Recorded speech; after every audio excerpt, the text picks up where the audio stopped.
Hi, my name is Evgeny Popov.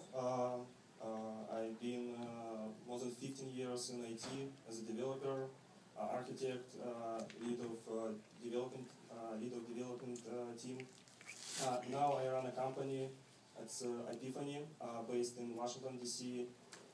We are a startup, and we have a product that helps companies manage, launch, and scale their web APIs. So I kind of in API space for more than 1 year working on my company.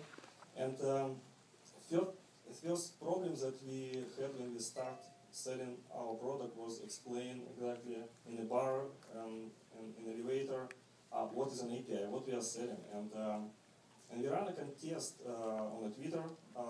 What is an API for dummies, for not technical people, and we got really good responses.